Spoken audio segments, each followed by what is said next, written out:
It's a long story of how God called my husband and I when our youngest child graduated from high school to leave Hawaii, which is where we lived, and to travel to work with Miskito people in an education project. And that is how I got here. It was basically God's calling, and a very unexpected one. That was 18 years ago. One of the gifts that God has given me is the gift of love. And it's a gift that I believe He gives to all of His children. Everywhere I've gone and everywhere God has asked me to serve, I have prayed and asked Him to give me His eyes for those people and to give me His love. And there have been moments when I haven't really, in my own nature, loved the people that God has put in front of me. But I have always asked Him to do that. And coming and being here, I mean, the conditions of life were so incredibly different. At that particular point in time, there really were no other white people who lived here. There were people that would come occasionally, but no one who lived here to share life with that could mirror back to me my culture or my identity as an American, as a woman. And I had to just run to God for that. In the process of that, God put these people in front of me. And in my brokenness, I asked Him to give me His eyes for them and His love for them. And all I can tell you is it's supernatural. But I really believe that's what God wants to do for each of us. He's called us to love the people He's put in front of us. From our husbands to our children, to our neighbors, to our co-workers. Not everybody's really lovable. But you know what? They are in God's eyes. That's how I fell in love with these people, because I asked God to love them through me. And He has. It was so interesting when God put it in my husband's heart to come and live in a place like this, to do mission. That was not really something that we shared together.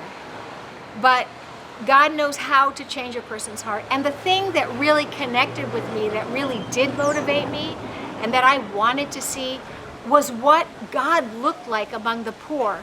Because God loves the poor, and His Word is full of how we are to care for the poor. His eye is always upon the poor, and He wants us to care for them. And so I wanted to see what God's love looked like among the poor, and that was a very strong motivation in drawing me and really giving me the strength and the perspective to be able to come and give my life up in order to come and live in a setting and a situation like this. It's actually been brutal, because somehow in my imagination, I thought that somehow the poor would be better, or somehow their behavior, or there'd be something about them that was more pure. But I have found that is not to be the truth. The truth is, they're just broken people, and they have really different issues. What they'll trip over is stealing food. We would trip over other things in the first world. And I see them living out, the poor living out incredible faith as they have to trust in God for their daily bread. They have to trust in God for the fact that there's no medical care for them. And then they fall over stealing food. It's just so different, but you know what? We're all broken sinners, and we need Jesus. And the reason the poor are special is because we need to learn to give of ourselves. We need to learn to die to ourselves in order to serve others, and the poor are an absolutely perfect place for us to experience that great exchange of the generosity that we have received from God, to give that generosity away to others. And the poor God tells us in His Word, they'll always be among us. So we always have the opportunity to serve in this way. I have learned a lot about what God looks like among the poor, and I've realized the truth of the matter is we're all poor. We're poor in spirit, and we need Him. How does God build His kingdom? I have lived amongst Miskito people now for 18 years. And I was a total newbie when I came onto the mission field. I'd never even been on a missions trip when God asked my husband and I to sell everything, and we were sent out from our little church in Hawaii to come and live amongst a really foreign people with a completely different culture. And I had no idea what to expect, but I did have ideas. And I wanted to see God's kingdom come, and I wanted to see it with my eyes, and I was willing to completely lay it on the line in order to see that. I'm 18 years in, and I have seen God move, but not in the way that I thought I would see him move. Because I thought there could be one big treatment, that you come in and you lay down a big treatment, and then there would be this huge sweep of change and, vitality and just transformation. And that was really what I held in my heart when we came. And what I've been broken down. I've been broken down by disappointment when that has not happened, when there has been a really pouring out of our lives, of my life. But what I have found, and I think this is true everywhere, is that God builds his kingdom one by one by one. And over the course of my 18 years of living here, from a time of beginning to just scatter seed and throw it all out and having it land wherever it would, with trust that God never returns anything void when it's done in his name, I have gone from that and feeling like I was beating the wind because of not seeing really transformative response and numbers, but asking God, who are those people who have a heart after you? Who are those people who are really hungry for you, who are culture changers, who are kingdom God builders? Show us those people, and we're going to pour our lives into them.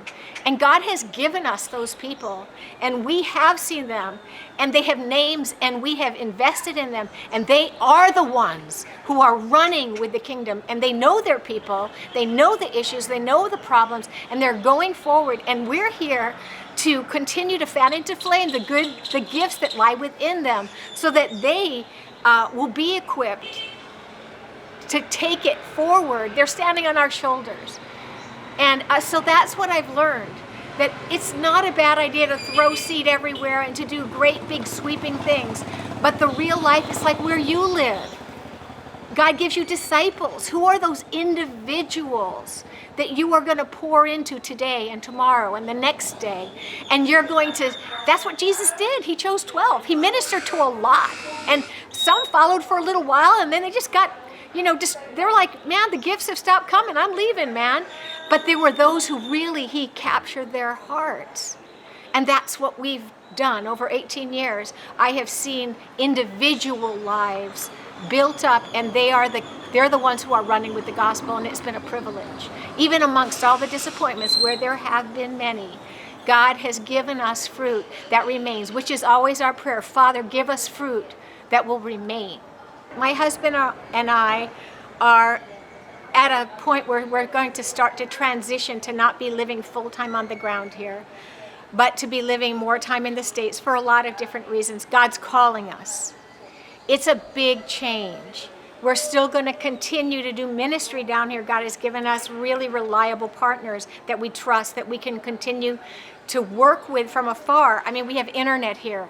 Granted, it's not always working, and it's not always really super fast, but the fact is we can communicate. There was one telephone in the town when I first came here. One. Okay, so it's changed so much. All right, so we're still going to be able to remain connected. Has it been worth it? Absolutely. Because the deal is, when you make an investment in the kingdom of God and you walk in obedience, the treasures that I have built up are not treasures in this world. They're not where, thief is going to break in and and mold are going to destroy it. No, the treasures that God has given me for my life of 18 years here of service are treasures in heaven. They're going to be waiting for me one day. And you know what? I'm not leaving the mission field. I'm not going to be here doing foreign missions 100% of the time. But you better believe it. I'm going back home, and I am going to be doing mission every day I get up out of my bed. And I'm going to say, Jesus, lead me today to serve you, to build your kingdom right here where you have planted me. And I'm going to do it with all my might until the day Jesus calls me home. Is it worth it? Hallelujah. Yes and amen.